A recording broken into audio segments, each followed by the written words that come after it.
Hello नमस्कार दोस्तों, मैं डॉक्टर राहुल कुमार। मेरी यूट्यूब चैनल में आप सभी का स्वागत है। दोस्तों, इस वीडियो के अंदर हम जानेंगे डायबिटिक मेलाइटस के बारे में। साथ में जानेंगे दोस्तों इसके कितने टाइप्स होते हैं, इसके कारण क्या है, लक्षण क्या है। साथ में कुछ इफेक्टिव होम्योपैथिक दवाओं के बारे में भी बताऊंगा जो कि काफ़ी असरदार है ब्लड शुगर लेवल को कम करने के लिए।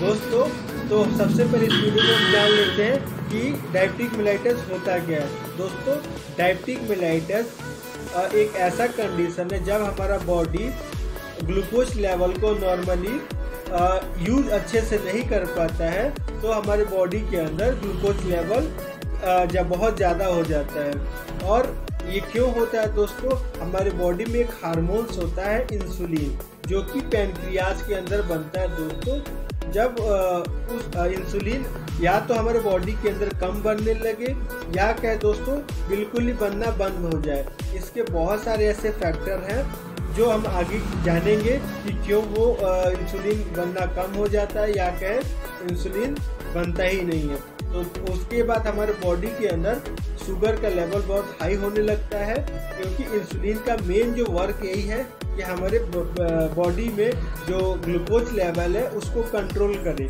बट अगर वो नहीं बनेगा या प्रॉपर वो बनता भी है, थोड़ा कम बनता है, उसके बाद हमारे बॉडी के अंदर ग्लूकोज लेवल हाई रहने लगता है दोस्तों। और इसके बाद हम जानते हैं दोस्तों कि ये नॉर्मल कितना होना चाहिए दोस्तों। तो दोस्तों, इसको नॉर्मल हमको पता करने के लिए 3 तरीके का टेस्ट कराना होता है दोस्तों। पहला होता है फास्टिंग ब्लड शुगर FBS, दूसरा होता है पोस्टप्रेंडियल ब्लड शुगर PP, तीसरा होता है रैंडम ब्लड शुगर RBS। दोस्तों, तो हम जान लेते हैं फास्टिंग ब्लड शुगर के बारे में। फास्टिंग ब्लड शुगर दोस्तों 70 से 110 तक नॉर्मल होता है। अगर किसी पेशेंट को 70 से 110 के बीच में है तो वो समझे कि वो नॉन डायबिटिक है। अगर 110 के ऊपर रहने लगे तो समझे कि वो पेशेंट डायबिटिक के अंदर आ गया। पोस्टप्रेंडियल के नॉर्मल वैल्यू है दोस्तों 70 से 160, किसी लैब के अंदर 70 से 140 को भी नॉर्मल मानते हैं। अकॉर्डिंग टू लैब्स उनके पास जो किट्स अवेलेबल होती है उस हिसाब से वो नॉर्मल बात है, बट यूनिवर्सली 70 से 160 को ही नॉर्मल माना जाता है। दोस्तों, जो रैंडम होता है वो 70 से 140 तक नॉर्मल होता है। और अगर किसी पेशेंट में जो नॉर्मल वैल्यूज के अंदर अगर शुगर लेवल रह रहा तो नॉन डायबिटिक होते हैं दोस्तों। अगर इन नॉर्मल वैल्यूज के ऊपर जाने लगे शुगर लेवल और कुछ दिनों तक रहने लगे तो हम मानेंगे कि पेशेंट को डायबिटिक हो रही है। दोस्तों, अब हम जानते हैं इसके टाइप्स के बारे में। इसको जो मेजर टाइप्स होते हैं वो 2 तरीके का ही होता है। पहला होता है डायबिटिक टाइप 1, डायबिटिक टाइप 2, और फैक्टर वाइज देखा जाए तो इसके और भी टाइप्स होते हैं, जैसे जेस्टेशनल डायबिटीज, ये ड्यूरिंग प्रेगनेंसी फीमेल्स को होता है। सर्जिकल इंड्यूस डायबिटीज, ये ड्यूरिंग सर्जिकल प्रोसेस बहुत सारे पेशेंट्स में देखा गया है कि ड्यूरिंग सर्जरी या आफ्टर सर्जरी उनको डायबिटीज की शिकायत होने लगे, क्योंकि वो बहुत सारे ऐसे सर्जिकल प्रोसेस में कुछ एब्नॉर्मलिटीज आ जाती है। उसके बाद हमारे बॉडी के अंदर ग्लूकोज लेवल अगर हाई रहने लगे तो हम मानेंगे कि वो उसके पेशेंट को डायबिटीज की शिकायत होने लगी है। दोस्तों, हम जान लेते हैं पहली डायबिटीज के बारे में, टाइप 1 के बारे में। टाइप 1 में दोस्तों इसको इंसुलिन डिपेंडेंट डायबिटीज भी बोलते हैं। इसका जो एग्जैक्ट कोज है दोस्तों, इसका एग्जैक्ट कोज हम मान सकते हैं कि इसका एग्जैक्ट कोज होता नहीं है। रिसर्चर के मुताबिक इसको इन्वायरमेंटल टॉक्सिन्स और वायरस को ही जिम्मेदार माना गया है। ये जो क्या करते हैं, जो इन्वायरमेंटल टॉक्सिन्स होते हैं और जो हमारा वायरस होते हैं वो हमारे पैनक्रियाज के बीटा सेल्स को काफ़ी नुकसान पहुंचा देते हैं। उसके बाद हमारे बॉडी के अंदर पैनक्रियाज का जो प्रॉपर वर्क होता है वो कम हो जाता है, तो इसके कारण इंसुलिन कम बनने लगता है। जब इंसुलिन कम बनेगा या नहीं बनेगा तो डायबिटीज़ होने की संभावना बढ़ जाएगी। जो डायबिटिक टाइप 1 है दोस्तों, ये मोस्टली कॉमनली देखा जाए तो बच्चों और टीनेजर्स में ही ज़्यादा देखा गया दोस्तों। इसमें क्या होता है कि हमारे पैनक्रियाज का जो प्रॉपर वर्क है वो अच्छे से नहीं हो पाता, इसके कारण डायबिटिक पेशेंट्स होने लगते हैं दोस्तों। इसके जब बात कर लेते हैं सिम्टम्स के बारे में, तो सिम्टम्स में इसके पेशेंट्स के नॉर्मली देखा जाए तो उसको भूख नहीं लगेगा, बहुत ही ज़्यादा हंगर हो जाएगा, और या कभी कहें तो अगर भूख भी लगेगा तो बहुत ही ज़्यादा खाने लगेगा। किसी पेशेंट्स में देखा गया कि उसको भूख की समस्या तो कम होती है, बट यूरिन का सिम्टम्स तो ज़्यादा, उसको बार बार पेशाब आने लगता है, साथ में उसको थकावट महसूस होगा, फैटिग रहने लगेगा, उसकी आंखों से जिसका विजन जो होता है वो बहुत ही धीमा हो जाएगा, उसको देखने में परेशानी होगी, साथ में वो हमेशा पेशेंट वीक फील करता है, और बहुत ऐसे और भी फैक्टर होते हैं जिसके कारण डायबिटिक टाइप 1 हो जाता है। दोस्तों, बात कर लेते हैं डायबिटिक टाइप 2 के बारे में।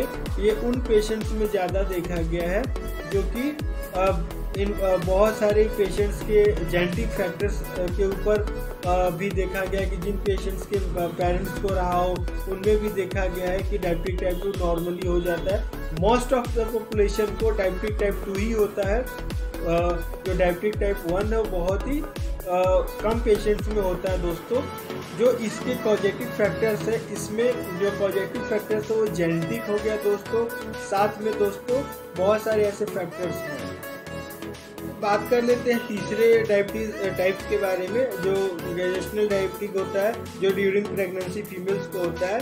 इसमें दोस्तों क्या होता है कि जब हमारे बॉडी के अंदर किसी फीमेल पेशेंट को या क्या जो प्रेग्नेंट वुमेन है उसके अंदर क्या होता है, ड्यूरिंग प्रेगनेंसी उनको बहुत ही ज़्यादा हार्मोन्स के इम्बैलेंस के कारण इंसुलिन का यूज कम हो पाता है। इस कारण ही गेस्टेशनल डायबिटीज होने की चांसेस होती है। सर्जिकल वाले में भी ऐसी है दोस्तों, जो टाइप 4 हमारा डायबिटिक है जिसके अंदर सर्जरी के दौरान हो जाता है, तो उसमें भी कुछ ऐसे एबनॉर्मलिटीज आ जाते हैं, तो इसके कारण ही हमारे बॉडी के अंदर शुगर का लेवल बढ़ जाता है। दोस्तों, अब हम बात कर लेते हैं कि हमारा जो डाइट कैसा होना चाहिए। देखिए दोस्तों, एक बात तो आपको दिमाग में बैठा के रखनी है कि कोई भी ऐसा चीज़ है बिना डायबिटीज बिना शुगर के तो हो ही नहीं सकता। आजकल जितनी भी मीठी चीज़ें हैं जो मर्जी खा लीजिए, चाय, कॉफ़ी, टी, आलू, चावल, बहुत सारे ऐसे चीज़ें जो नॉर्मली हम रूटीन में ले रहे हैं उसको लेना बंद कर दें। साथ में प्रॉपर एक्सरसाइज करें, साथ में योगा करें। बहुत ऐसे जो फैक्टर्स हैं जिसको आप करने से आप जल्दी अपने डायबिटीज़ में आप उसको ठीक कर सकते हैं। ठीक इन द सेंस कि वो आप उसको नॉर्मल कर सकते हैं। दोस्तों, अब बात कर लेते हैं दोस्तों होम्योपैथिक दवाओं के बारे में। तो फर्स्ट ऑफ ऑल हम बात कर लेते हैं हमारे होम्योपैथिक में इसका कैसे उपयोग होता है। दोस्तों, बात कर लेते हैं दोस्तों होम्योपैथिक मैनेजमेंट के बारे में, होम्योपैथिक दवाओं के बारे में जो जिसमें हम अपने शुगर लेवल को नॉर्मल कर सकते हैं। खास बात का एक ध्यान रखें, जिन पेशेंट्स को अगर शुगर लेवल ब्लड के अंदर 200, 300, 400 के ऊपर है तो सबसे पहले उन पेशेंट्स को अपने शुगर को नॉर्मल कंट्रोल करना है। या तो आप एलोपैथी का यूज करें और अपने डॉक्टर की सलाह लें, और साथ में उसके आप होम्योपैथिक भी ले सकते हैं। दोस्तों, होम्योपैथिक जो मेडिसिन है वो ब्लड लेवल को एक नॉर्मल फेज पे जब आ जाएगा उसको ठीक करने में काफ़ी हेल्प करेगा, उसको हमेशा नॉर्मल रखने में भी आपकी हेल्प करेगा। बट किसी पेशेंट को पहले इंसुलिन डिपेंडेंट हो एकदम से होम्योपैथिक लेने लगे, ऐसा बिल्कुल ही नहीं है। आप पहले अपने शुगर लेवल को 200 के समथिंग लाइए, उसके बाद ही आप होम्योपैथिक यूज करें, और हमेशा अपने डॉक्टर की गाइडलाइन से ही चले। दोस्तों, आप जब भी होम्योपैथिक लेने जाएं तो अपने होम्योपैथिक डॉक्टर की कंसल्ट से ही जरूर लें। और बात कर लेते हैं दोस्तों होम्योपैथिक दवाओं के बारे में। तो दोस्तों, इसमें हमने मदर टिंचर कॉम्बिनेशन बना रखा है। इसमें हमारे 5 मदर टिंचर मैंने रखा है। इसमें दोस्तों पहली है साइजीजियम, दूसरी है एब्रोमा अगस्ता, तीसरी है सिफ्लेंड्रा इंडिका, चौथी है अर्स ब्रोम मदर टिंचर, और 5वीं है जिम्नेमा मदर टिंचर। इन में आपको क्या करनी है, साइजीजियम, एब्रोमा अगस्ता, जिम्नेमा और जो सिफ्लेंड्रा इंडिका मदर टिंचर, इसको इक्वल क्वांटिटी में 20-20 ml आपको ले लेनी है। साथ में जो अर्स ब्रो मदर टिंचर है उसका बाकी सबका 1/4 ही लेना है, और इसको इक्वल क्वांटिटी में आप मिक्स करके दिन में 3 बारी लेनी है, सुबह, दोपहर और शाम। और खास बात का एक ध्यान रखना है दोस्तों, जब भी आप खाना खाने से आधे घंटे पहले आपको ये दवाई लेनी है। अगर एक और मैंने डाइल्यूशन रखी है दोस्तों, पेनक्रिएटिनिनम 30 CH। ये भी लाइव पेनक्रिएटिक सिक्रेशन से इस मेडिसिन को बनाया जाता है दोस्तों। ये भी बहुत हेल्पफुल होती है। अगर पेशेंट्स को बहुत ही ज़्यादा शुगर लेवल रहता हो तो आप इसकी 2-2 बूंद दिन में 3 बार ले सकते हो 30 पोटेंसी के अंदर। और इसको ऐसा नहीं है कि आपको खाने से आधे घंटे पहले से, आपको 3 दिन भर सुबह दोपहर शाम अपने टाइम के अनुसार आप ले सकते हैं। और ख़ास बात का ध्यान रखें दोस्तों, आप इसके साथ साथ अपने डाइट को प्रॉपर रखें, हाईली शुगर रिच फूड ना खाएं। आलू हो गया, राइस हो गया, जिसके अंदर शुगर बहुत ही ज़्यादा होता है, तो इन सब चीज़ों से आप बचें। और साथ में दोस्तों योगा, व्यायाम और इस टाइप के एक्टिविटीज़ करें तो ज़रूरी आप डायबिटीज़ को कंट्रोल कर सकते हैं दोस्तों। आज के वीडियो में बस दोस्तों इतना ही। अगर आपको वीडियो अच्छा लगे तो प्लीज़ लाइक कर दीजिएगा। अगर आप मेरे चैनल पर नए हैं तो प्लीज़ मेरे चैनल को सब्सक्राइब कर दीजिएगा। नमस्कार दोस्तों, मिलते हैं आगे नई वीडियो में। आज के लिए इतना ही, धन्यवाद दोस्तों।